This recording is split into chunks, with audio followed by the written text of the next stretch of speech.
విజయవాడ వేదిక కాబోతోంది. విజయవాడ నడిబొడ్డున స్వరాజ్ మైదాన్లో 125 అడుగుల డాక్టర్ బాబాసాహెబ్ బిఆర్ అంబేద్కర్ గారి కాంస్య విగ్రహావిష్కరణ కార్యక్రమం గౌరవ ముఖ్యమంత్రి వర్యులు జనహృదయ నేత శ్రీ వైఎస్ జగన్మోహన్ రెడ్డి గారి అమృత హస్తాల మీదుగా ఆ యొక్క స్టాచ్యూ ఆఫ్ సోషల్ జస్టిస్ ఆ యొక్క విగ్రహావిష్కరణ కార్యక్రమం జరగబోతూ ఉంది. గత వారం రోజుల నుంచి అనేకమైనటువంటి కార్యక్రమాలు దానికి ముందస్తుగా ముఖ్యంగా కర్టన్ రైజర్స్గా నిర్వహిస్తున్నటువంటి విషయం కూడా మీ అందరికీ తెలుసు. జన్ భాగీదారుల కార్యక్రమంలో భాగంగా ఈరోజు కూడా ఒక కాన్క్లేవ్ మరి చర్చా గోష్ఠిని కూడా నిర్వహించుకోవడం జరిగింది. మరి అంబేద్కర్ వాదులు, సామాజిక సంఘ సంస్కర్తలు, మరి ప్రముఖ మరి ఉపన్యాసకులందరూ కూడా ఈ యొక్క కాన్క్లేవ్లో పాల్గొంటున్నటువంటి విషయాన్ని కూడా మీ అందరికీ తెలుసు. మరి రేపు జరగబోయే కార్యక్రమం 19వ తారీఖున జరగబోయే కార్యక్రమం ముఖ్యంగా బాబాసాహెబ్ బిఆర్ అంబేద్కర్ గారి విగ్రహావిష్కరణ కార్యక్రమానికి ఒక చరిత్ర ఉంది. గత పాలకులు మరి ముఖ్యంగా జగనన్న ప్రభుత్వంలో, జగనన్న నాయకత్వంలో మన యొక్క ఆలోచన విధానానికి అద్దం పట్టే విషయం ఆ యొక్క ఘట్టం అని చెప్పి కూడా నేను మనవి చేస్తూ ఉన్నాను. ఎందుకంటే ఆ స్వరాజ్ మైదానం గత పాలకులు ఈ విధంగా ఆలోచన చేశారు.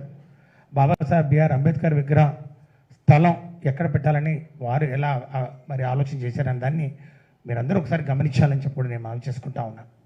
బాబాసాహెబ్ బిఆర్ అంబేద్కర్ గారి విగ్రహం ముళ్ళపొదల్లో ఎక్కడో, అమరావతిలో కాళ్ళ కింద ఎక్కడో ఆ యొక్క భూభాగంలో కింద స్థలంలో 100 కోట్లతో పెట్టాలి, అది కూడా అని చెప్పి ఊరికే పేపర్లలో గ్రాఫిక్స్ చేసి వదిలేసినటువంటి పరిస్థితి. రాజకీయంగా ఒక అంశంని పక్కదో పట్టించే క్రమంలో ఆ యొక్క అంశాన్ని తీసుకొచ్చారు తప్ప చిత్తశుద్ధితో వారు ఆ యొక్క కార్యక్రమాన్ని మొదలు పెట్టలేదు. అందుకే అది పూర్తి కాలేదు. అట్లా కాకుండా ఈరోజు జగన్మోహన్ రెడ్డి గారు చేపట్టినటువంటి కార్యక్రమం ఏదైతే ఉందో ఆ స్వరాజ్య మైదాన్, గత పాలకులు అదే స్థలాన్ని వాళ్ళు ఏ విధంగా ఆలోచన చేశారో ఒకసారి గమనించాలి. గత పాలకులు అదే స్థలాన్ని, అది వేల కోట్ల రూపాయలు విలువ చేస్తుంది, అక్కడ ఒక మాల్ కట్టాలి, అక్కడ ఒక కమర్షియల్ కాంప్లెక్స్లు కట్టాలని చెప్పి కన్సల్టెన్సీని వేసి మరి దానికి ఒక కొన్ని కోట్ల రూపాయలు కూడా ఖర్చు పెట్టినటువంటి పరిస్థితి ఈరోజు డాక్యుమెంటరీ ఎవిడెన్సెస్ ఉన్నాయి.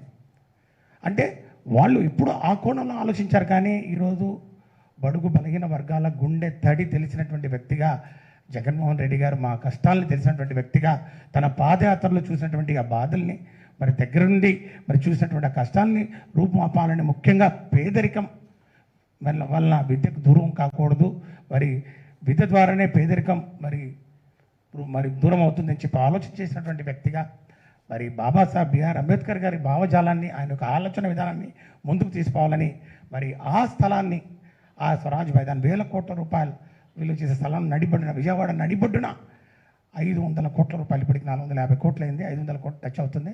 500 కోట్ల రూపాయల విలువతోటి ఆ యొక్క విగ్రహావిష్కరణ అక్కడ చేస్తే అందరికీ స్ఫూర్తిదాయకంగా ఉంటుంది. భావితరాలకు మరి ఆయన యొక్క ఆలోచన విధానాన్ని, ఆయన యొక్క భావజాలాన్ని గుర్తు చేసే విధంగా అది ముందుకు పోతుందని చెప్పి ఆలోచన చేసిన వ్యక్తి ఎవరుంటారో ఒక జగన్మోహన్ రెడ్డి గారు తప్ప. అందుకే ఖచ్చితంగా ఆ యొక్క కార్యక్రమాన్ని మనం ముఖ్యంగా రాష్ట్రంలో ఉన్నటువంటి 1 కోటి మంది మరి దళితులు కానివ్వండి, బడుగు బలహీన వర్గాలు, దళిత వర్గాలు 2/3 ఆఫ్ ది పాపులేషన్ మనం ఉన్నాం కాబట్టి ఇది ఒక మనకు పండుగగా, ఈ రాష్ట్ర పండుగ దాన్ని జరుపుకోవాల్సినటువంటి బాధ్యత మనందరి మీద ఉందని చెప్పి కూడా మనవి చేసుకుంటూ పెద్ద ఎత్తున అందరూ కూడా తరలి రావాలి. ఆ యొక్క కార్యక్రమం ఒక కన్నుల పండుగగా జరగబోతుంది. మరి సాయంత్రం నుంచి రాత్రంతా కూడా ప్రోగ్రాం ఉంటుంది. మరి పబ్లిక్ మీటింగ్స్ అయిన తర్వాత లేజర్ షో ఉంటుంది, డ్రోన్ షో ఉంటుంది. కన్నుల పండుగగా ఒక రోజంతా కూడా అంతర్జాతీయ పర్యాటకులు అక్కడ మరి చూసే విధంగా అన్ని ఏర్పాట్లు కూడా చేయడం జరిగింది.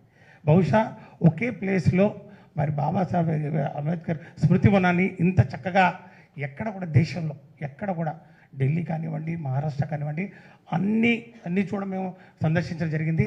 అన్ని ప్రాంతాల్లో ఉన్నటువంటి ముఖ్యమైన అంశాలన్నీ తీసుకొచ్చి ఇక్కడ పొందుపరిచి దీన్ని నిర్మాణం చెప్పడం జరిగింది.